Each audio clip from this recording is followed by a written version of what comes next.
అందరికీ నమస్కారం. నేను మీ చిలకమర్తి ప్రభాకర్ చక్రవర్తి శర్మ. 2026 సంవత్సరం మేషరాశి వారికి ఈ రకమైనటువంటి సంవత్సర ఫలితం ఉండబోతోంది. మేషరాశి వారికి 2026 సంవత్సరంలో ఏలినాటి శని ప్రభావం ఉంటుంది. మేషరాశి వారికి జూన్ వరకు గురుడు మూడో ఇంట్లో, ముఖ్యంగా మూడో స్థానంలో కొంత ప్రతికూలంగా, తర్వాత మార్పు చెంది జూన్ తర్వాత నుండి చతుర్థ స్థానంలోకి, అనుకూల స్థానంలోకి గ్రహస్థితి మారడం వల్ల జూన్ తర్వాత కొంత శుభ ఫలితాలు ఉండబోతున్నాయి. మేషరాశి వారికి ముఖ్యంగా రాహుకేతువులు కొంత అనుకూలంగా ఉండడం, మిగతా గ్రహాల అనుకూలత ఫలితాలు ఉండడం చేత 2026 మేషరాశి వారికి మధ్యస్థ నుండి చెడు ఫలితాలు ఉన్నాయి. మేషరాశి వారు ఏనాటి శనిలో ఉండడం చేత అప్పులకి దూరంగా ఉండాలి. అప్పు చేయొద్దు, అప్పు ఇవ్వద్దు. ప్రతి పనిలో ఆలస్యం, ఆటంకాలు, బద్ధకం ఇవి మిమ్మల్ని వేధించబోతున్నాయి ఈ సంవత్సరం.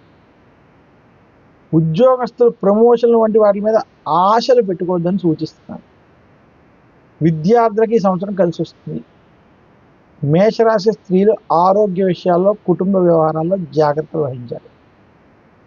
2026 సంవత్సరం మేషరాశి వారికి మధ్యస్థ నుండి చెడు ఫలితాలు అధికంగా ఉన్నాయి. ముఖ్యంగా జనవరి నుంచి జూన్ వరకు కొంత ప్రతికూల ఫలితాలు అధికంగా ఉన్నాయి. జూలై నుండి డిసెంబర్ వరకు మార్పు వచ్చి అనుకూల ఫలితాలు ఉన్నాయి. ఇది మేషరాశి వారు ఖర్చులను నియంత్రించుకుంటూ తెలియనటువంటి వాటిలో పెట్టుబడులు వంటివి చేయకుండా మీరు ముందుకు వెళ్ళాలని సూచిస్తున్నాను. ఆరోగ్య విషయాల్లో, వృత్తి ఉద్యోగ వ్యాపార విషయాల్లో ఈ సంవత్సరం కొంత జాగ్రత్తలు పాటించాలి. మేషరాశి వారు 2026 సంవత్సరంలో మరింత శుభ ఫలితాలు మీరు జాతక పరంగా పొందాలి అనుకుంటే మాత్రం శనికి తైలాభిషేకం చేసుకోవడం, మందపల్లి, తిరునల్లారు, శని సింగాపూర్ వంటి శనికి సంబంధించిన ప్రముఖ క్షేత్రాలను దర్శించి అక్కడ తైలాభిషేకం చేసుకోవడం, గురు దక్షిణామూర్తిని పూజించడం, గురు దక్షిణామూర్తి స్తోత్రాలను పారాయణం చేయడం, ఇవి ఖచ్చితంగా ఆచరించాలి.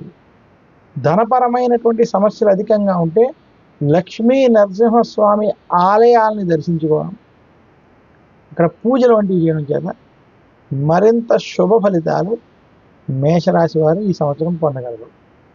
2026లో మేషరాశి వారు వృత్తి ఉద్యోగ వ్యాపార పరంగా మొదటి 6 నెలలు ప్రతికూల ఫలితాలు, జూలై నుండి డిసెంబర్ వరకు అనుకూల ఫలితాలు ఉన్నాయని తెలియజేస్తున్నాను. నమస్కారం. మీ చిలకమర్తి ప్రభాకర్ చక్రవర్తి శర్మ.